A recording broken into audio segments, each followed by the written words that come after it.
감사합니다. 우리 좌우에 계신 분과 또 앞뒤로 돌아보시면서 인사합니다.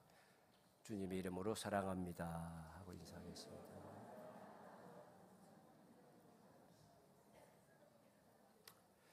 기도하겠습니다. 하나님, 이 시간 우리에게 말씀하여 주옵소서.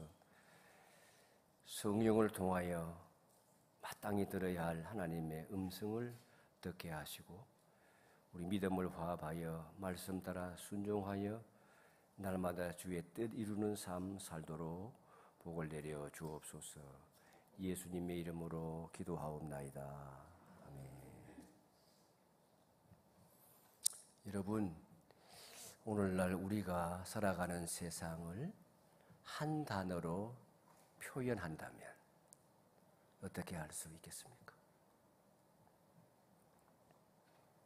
혼란이라고 할 수 있지 않을까요? 우리 어린 시절 자라날 때는 농경사회에 있기 때문에 사회가 아주 단조로웠습니다. 복잡하게 고민할 것이 없었어요. 근데 이제 오늘날은 그렇지가 않습니다. 가치가 빠르게 변하고 질서가 빠르게 변하면서 사람들이 방향을 잃고 있어요.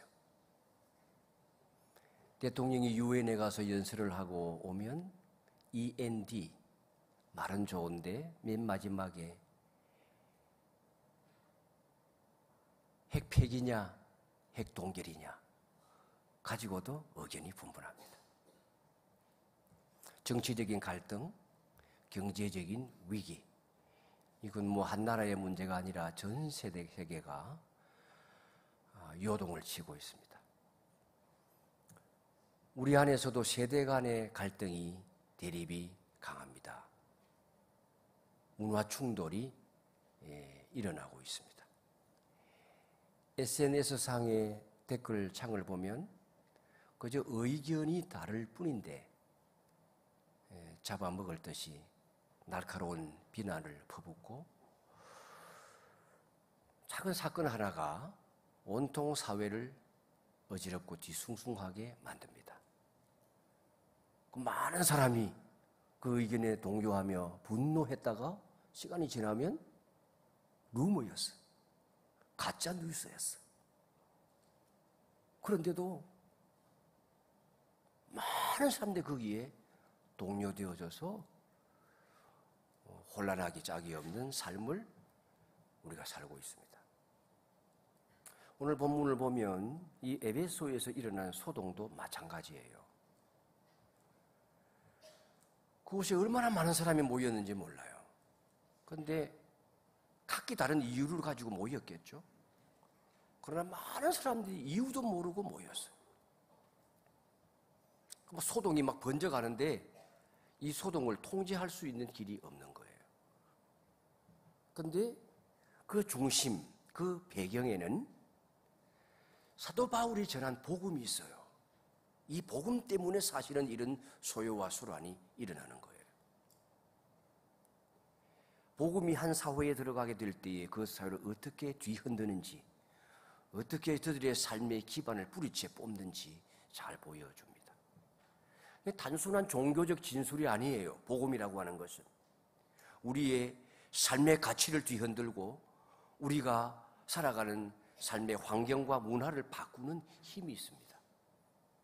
그래서 우리가 오늘 이 본문을 통해서 이 혼란한 시대에 우리가 붙잡아야 할 진리가 무엇인지 한 번 더 생각해 보는 시간을 갖겠습니다. 첫째, 복음은 혼란을 일으킬 만큼 강력한 힘을 가지고 있습니다. 군중들이 서로 다른 목소리를 내면서도 정작 그 중에 태반 이상이 왜 모였는지, 지금 우리가 왜 모여서 데모하고 있는지 이유도 모른 채 모여 있었어요. 이게 뭡니까? 혼란 그 자체잖아요. 자, 그런 중에 바울의 동역자 두 사람이 끌려가요. 가이오와 아리스다고. 이 두 사람이 그 군중들에게 붙잡혀서 연극장으로 끌려 들어가는 거예요. 많은 사람이 지금 연극장으로 들어가고 있는데 이 두 사람은 마게도냐에 복음을 전할 때부터 함께했던 바울의 동역자예요. 그리고 이 이후에도 함께 바울과 함께 동역하면서 심지어 아리스타고는 바울이 감옥에 갇혔을 때에도 함께 감옥에 갇힌 사람이에요. 매우 헌신된 동역자들을 끌고 가니까 바울이 내버려 둘 수가 없잖아요. 나도 같이 들어가려고 했는데 선생님 이러면 안 됩니다. 큰 위험이 닥칠 수 있습니다. 라고 만류함으로 인해서 들어가지 못하게 되는 겁니다. 이 혼란의 중심에 사실은 바울이 전한 복음이 있었던 거예요.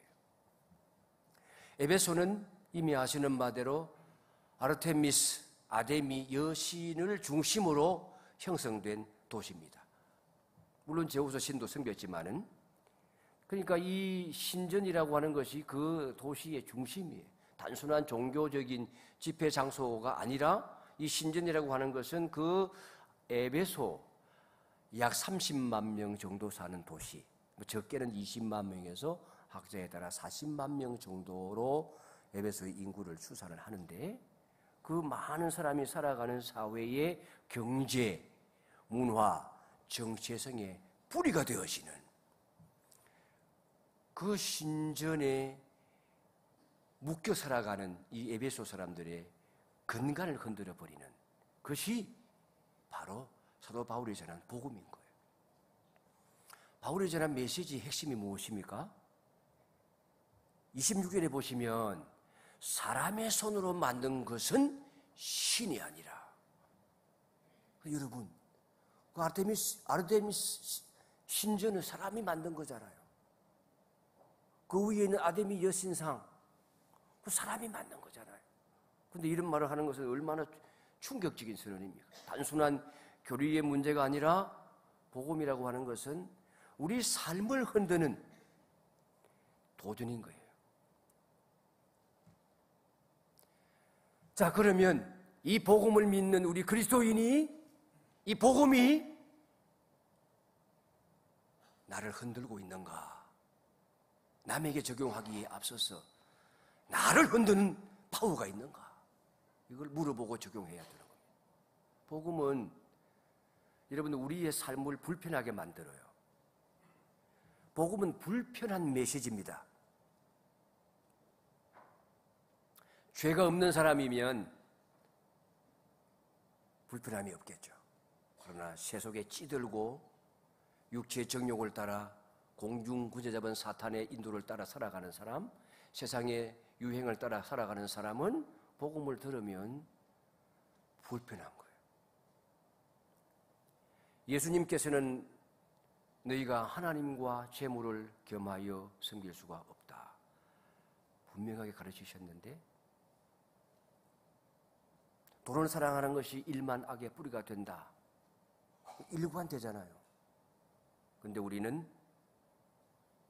돈이 전부가 아니다 라고 말하면 마음의 불편함을 느끼죠. 그렇죠. 하나님 외에 최고의 가치는 돈인데 돈 없이 어떻게 살아?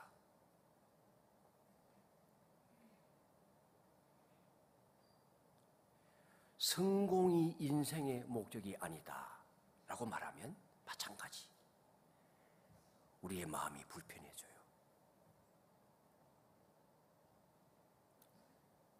길거리에 떼학볕에 얼굴이 새까맣게 타고 낡은 옷을 입고 굽어진 허리로 리어커를 끌며 쓰레기를 줍는 할머니를 보면서 아이에게 너 공부 열심히 안 하면 적골되는 거야 라고 가르치는 것은 그 속에 성공만이 최선이라는 가치가 숨어 있잖아요.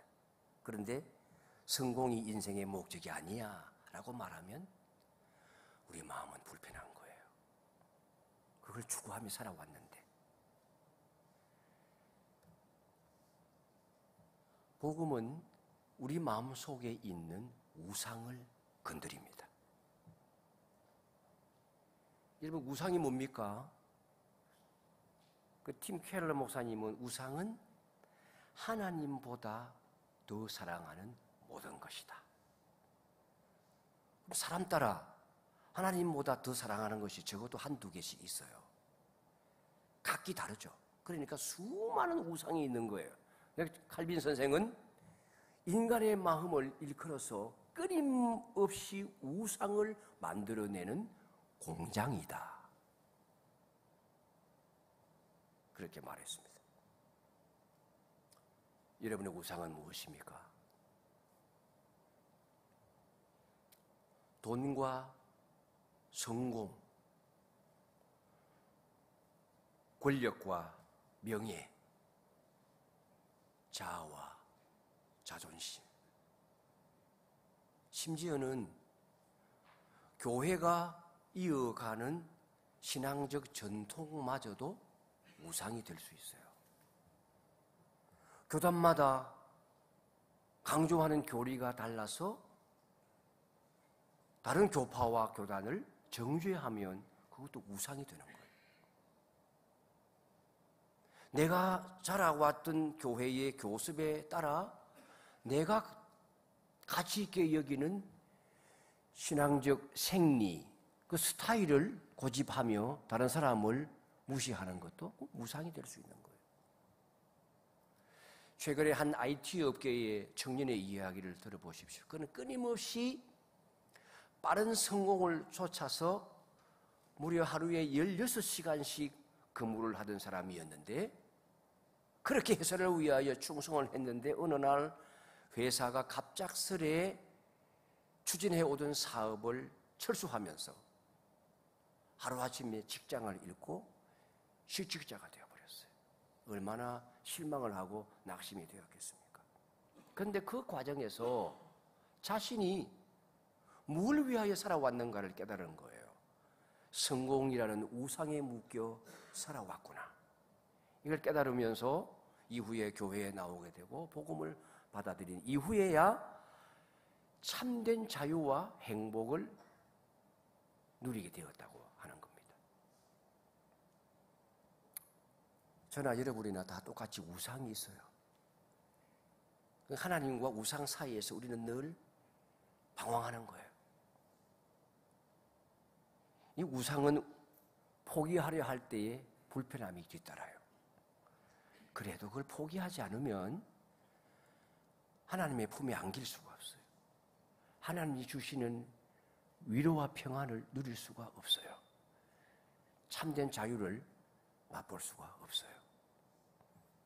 성령께서 우리 안에 들어오시면 성령이 가장 먼저 하시는 일은 우리의 우상을 흔들고 무너뜨리는 거예요. 그게 복음의 힘입니다. 복음은 그만큼 강력하다 하는 것을 이 에베소의 소동이 보여주는 거예요. 두 번째로, 혼란 속에서도 우리 하나님은 질서를 바로잡아 가세요.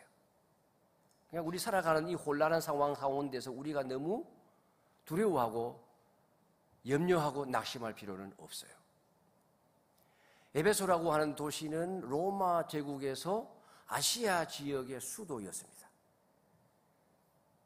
로마 황제를 섬기면서 동시에 헬라 문화가 융성했던 곳이죠. 그래서 그 도시가 매우 화려하게 발달해 있는 것을 볼 수가 있어요. 사진에 보시면 아고라 광장의 사진이 나오는데, 저 뒤에도 굉장히 긴 도시에 형성되어져 있는 유적들을 볼 수가 있어요.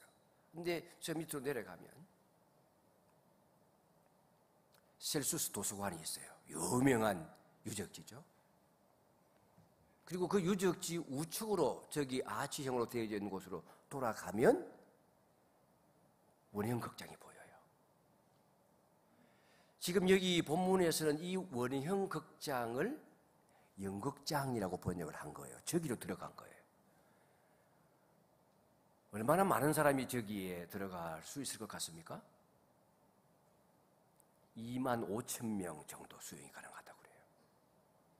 그런데 이 에베소에 수많은 사람들이 바울이 복음을 전함으로 말미암아 유대인이든 헬라이든 예수님을 믿고 그들이 섬기던 신을 버리고 그러므로 말미암아 이 은장색 세공업자들의 수입이 줄어들고 생계의 위협을 받자 일으킨 소동 때문에 지금 저기에 사람들이 몰려든 것 아닙니까? 그러니까 저곳은 단순한 연극장, 공연장이 아니라 도시 전체의 집회 장소예요. 단순히 군중들이 모인 자리가 아니라 도시 전체가 이 바울의 복음 사역을 문제 삼고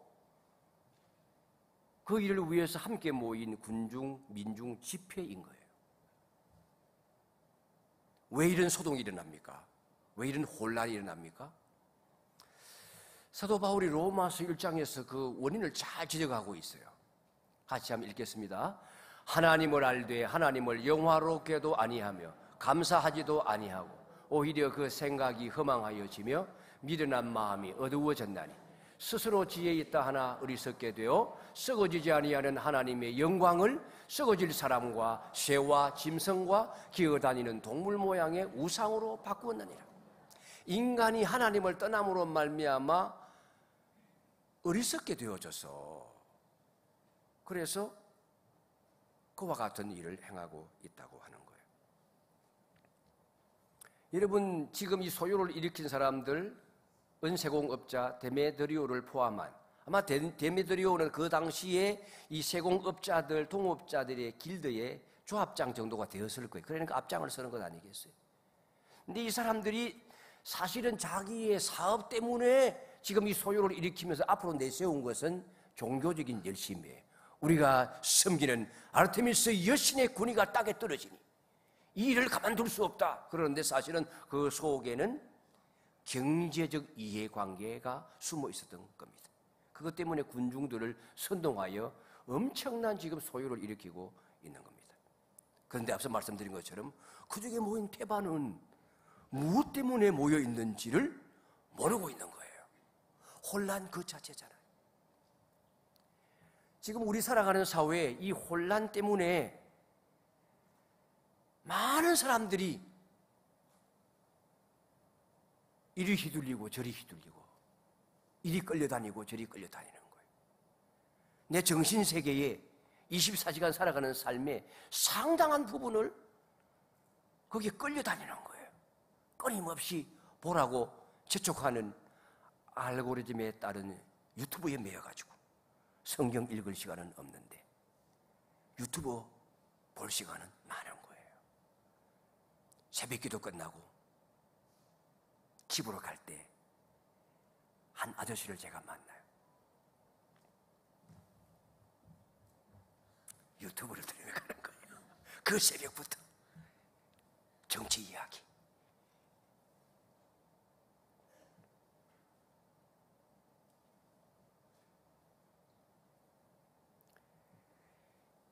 오늘날 우리 사회의 이 혼란 때문에 다 그냥 삶이 어지러워요.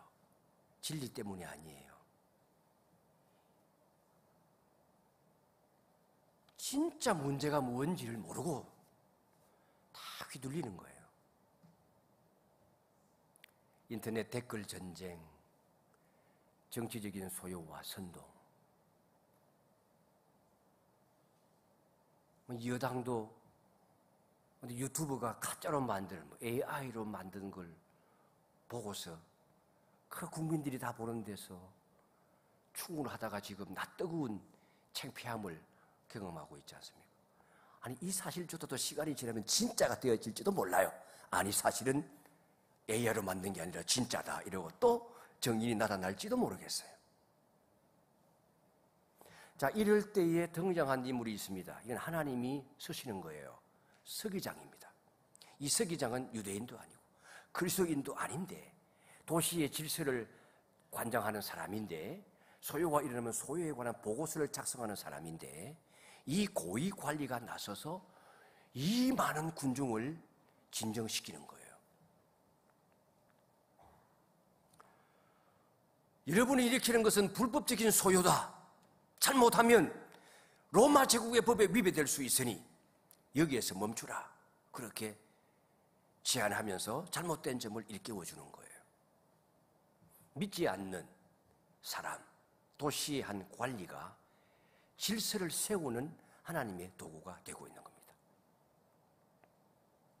하나님께서는 놀랍게도 우리가 예상하지 못하는 방식으로 일하시고 복음의 진로가 막힐 때에 그 길을 여시고 예상하지 못한 사람을 들어서 쓰시는 거예요. 여러분, 믿지 않는 사람도 하나님이 쓰신다는 말씀을 자주 말씀을 드려요. 세상의 악한 권력자들도 하나님이 쓰시는 거예요. 매우 합리적인 주장을 하잖아요. 이성적인 주장을 해요. 여러분, 믿지 않는 사람일지라도 그의 합리적인 주장과 비판, 이성적인 사고가 우리의 잘못을 일깨워 줄 때가 많다는 사실을 깨달아야 돼요.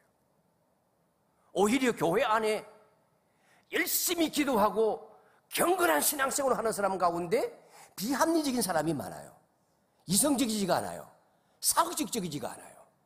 우리 하나님은 합리적인 분이세요. 하나님의 영역에서는 기적조차도 합리적인 일이에요. 우리에게 비합리적으로 보일 뿐이죠. 자연의 원칙을 파괴하는 것처럼 보이잖아요. 그러나 하나님은 보이는 세계와 보이지 않는 세계를 다 다스리시는 분이시기 때문에 하나님에게는 합리적이지 않은 게 없어요. 그래서 저는 하나님은 합리적인 분이시라고 믿어요. 우리에게 이성을 주셨어요.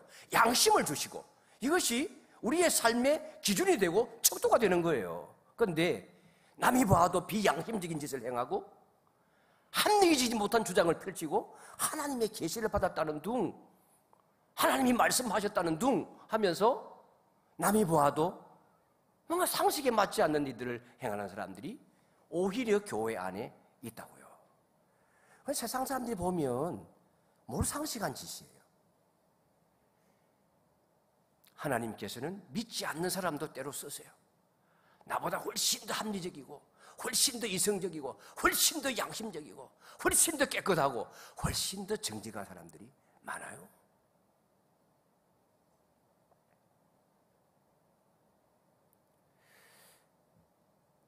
우리가 많이 반성해야 돼요. 혼란한 상황 가운데서도 우리 하나님께서는 다양한 방식으로 다양한 사람을 통해서 우리를 질책하시고 깨닫게 하시고 소요를 잠잠케 하시고 질서를 바로잡아 진리의 복음이 전파되는 모든 방해물들을 차단하시는 거예요. 길을 여세요. 여러분, 지금 필리핀의 선교사님께서 태풍이 3개가 동시에 지금 필리핀을 향하여 오고 있다고 해서 일상생활이 멈추어져 있대요. 우리 교회가 지금 건축을 해야 되는데 갑자기 그 토지가 학교 기숙사로 쓰여져야 된다고 해서 다른 토지를 지금 구해야 되는 새로운 상황이 발생을 했어요. 근데 그 작업조차도 지금 태풍 때문에 다 멈춰 있다고 연락이 왔어요. 이 태풍이 휘몰아칠 때에 바다가 요동치고 뒤엉키는 듯이 보이죠. 그러나 여러분, 시간이 지나고 나면 놀랍게도 바다가 다시 고요를 되찾고 고요를 되찾을 뿐만 아니라 해변가에 있는 모든 물들이 아주 깨끗해집니다. 태풍이 지나가는 바다는 오히려 오염된 찌꺼기를 밀어내고 새로운 생명을 살리는 역할을 하는 거예요. 하나님은 혼돈 속에서도 자연의 질서를 통해서 새 생명을 준비하시는 분이십니다. 역사적으로 볼 때 교회가 매우 혼란하고 부패하고 타락했던 중세에 종교개혁이 어떻게 일어났습니까? 그 당시에 기존 세계는 전혀 예상하지 못했던 사람, 루트를 들어 쓰시고 칼빈을 들어 쓰시고 츠빙글리와 같은 사람을 통해서 말씀으로 다시 교회를 정돈하시고 새로운 질서를 주셨어요. 그래서 세상이든 교회든 혼란할 때의 그 혼란은 그 혼란으로 끝나는 것이 아니라 하나님께서 새롭게 출발하시고 시작하시는 출발점이라는 사실을 우리가 인식해야 됩니다. 세상은 어지러워요. 우리로 하여금 무슨 영문인지 모르고 이곳에 휩쓸리고 저렇게 휩쓸리게끔 만들어 우리의 정신세계를 빼앗아가요. 하나님에게 주목하지 못하게 만들어요. 세상이 조장하는 혼란에 우리 그리스도인들이 휘말리면 안 되는 거예요. 왜? 하나님께서는 그 속에서도 질서를 세워가는 분이시기 때문에 중요한 것은 하나님이 역사를 주관하신다는 사실을 믿고 하나님을 신뢰하는 것입니다. 세 번째, 마지막으로 하나님은 소동을 멈추시고 결국은 복음의 길을 여십니다. 이 본문의 결론이 무엇입니까? 19장 41절 말씀이에요. 이에 그 모임을 흩어지게 하니라. 자, 그러면서 이제 사도 바울이 이 에베소서의 선교의 사역을 마무리하고 다른 지역으로 옮겨서 로마로 가기 위하여 예루살렘으로 돌아가게 될 겁니다. 소동이 끝났어요. 사람들의 함성이 잦아들고 군중도 흩어졌습니다. 근데 눈여겨 볼 것은 이 모든 과정 뒤에서 하나님께서 섭리하고 계신 거예요. 바울이 나서서 이 소요를 잠잠하게 하지 않았어요. 그리스도인들이 별도로 모여가지고 데모를 한 것 아니에요. 시당국의 시의원들에게 항소한 것이 아니에요. 하나님이 배후에서 역사하시는 거예요. 세속 권력자의 입을 통해서 소동을 멈추게 하시는 거예요. 그리고 하나님의 진리의 복음이 전파될 수 있는 길을 하나님이 여시는 것입니다. 우리 하나님께서 혼란을 멈춰주는 분이시구나. 오늘날도 우리 살아가는 세상이 혼란하고 어지럽고 무엇이 진리인지 무엇이 참인지 누가 거짓말하는지 알 수 없는 상황. 헌금의 띠지를 없앤 것 때문에 검사들이 나와가지고 지금 계속해서 청문회를 하고 온갖 창피와 모욕을 다 당하는데 말했다는 사람이 있고 못 들었다는 사람이 있고 소란스러워요. 우리 사는 세상은 끊임없이 혼란하고 소란스러워요.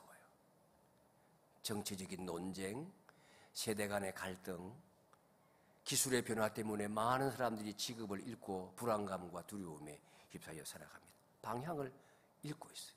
여러분들은 올바른 방향으로 지금 걸어가고 계십니까? 한 카페 사장이 내걸어 놓은 문구가 있는데 우리 가게는 쉼을 파는 곳입니다. 그렇게 걸어놨는데 그게 화제가 되었어요. 바쁘게 무슨 일을 하고 있는지 어디로 가는지 방향을 잃은 사람들, 그 지친 사람들이 잠시 쉬어가는 공간이 필요하다는 사실 때문에 이런 문구가 공감을 얻었던 거예요. 교회가 바로 그런 곳이 되어야 됩니다. 교회가 무엇입니까? 저와 여러분이잖아요. 우리가 이 혼란한 세상 속에 어디로 가는지 방향을 잃고 있는 사람들, 불안과 두려움 가운데 있는 사람들에게 우리 가게는 쉼을 파는 곳입니다. 우리 청수백석대학교회는 참 안식과 평안을 주는 곳입니다. 저와 여러분이 교회니까 예배가 끝나 여러분의 삶의 현장으로 가면 여러분이 교회인 거예요. 여러분이 그와 같은 행복과 평안과 안식과 참된 기되는 진리를 제시하는 그런 교회의 역할을 감당해야 되지 않겠습니까? 우리가 세상에 일어나는 모든 소동을 다 잠재울 수 없고 세상의 모든 문제를 다 해결할 수는 없겠지만은 하나님께서 이어가시는 복음의 길을 함께 걸어가면서 그 길을 증언하는 공동체는 될 수 있는 것입니다. 우리가 해야 될 일은 이 세상 사람들과 똑같은 방식으로 싸우는 것이 아니라 말씀과 기도로 성령의 능력으로 흔들리지 않고 끊임없이 이 복음을 붙잡는 것입니다. 오늘 본문이 우리에게 주는 진리는 세 가지입니다. 복음은 사람들에게 소요를 일으킬 만큼 강력한 파워를 가지고 있습니다. 그 복음이 저와 여러분 안에 있는 거죠. 그래서 하나님께서는 세상의 혼란 속에서도 섭리를 통하여서 질서를 세워갔어요. 결국은 소동을 멈추게 하시고 우리가 가진 이 복음이 앞을 향하여 진연해 나가도록 역사하십니다. 우리 가정과 교회가 이 세 가지를 붙잡을 때에 이 시대는 혼돈이 아니라 희망의 길을 발견하게 될 것입니다. 혼란은 끝없이 일어나게 되겠죠. 그러나 우리가 복음을 붙잡고 하나님의 능력을 의지하면서 복음을 굳게 정언할 때에 세상은 흔들림 속에서도 하나님이 주시는 평안을 발견하게 될 것입니다. 저와 여러분이 이러한 복음의 통로, 하나님으로부터 내려오는 평안을 유지하고 누리며 그 평안을 전하는 복의 통로가 되어지기를 주의 이름으로 축원합니다. 함께 찬양합니다. 주가 일하시네. 오늘 말씀처럼 세상은 여전히 혼란스럽습니다. 그러나 하나님은 언제나 우리 가운데서 일하고 계십니다. 우리가 보이지 않는 곳에서도, 우리가 이해하지 못하는 순간에도 우리 주님은 일하고 계십니다.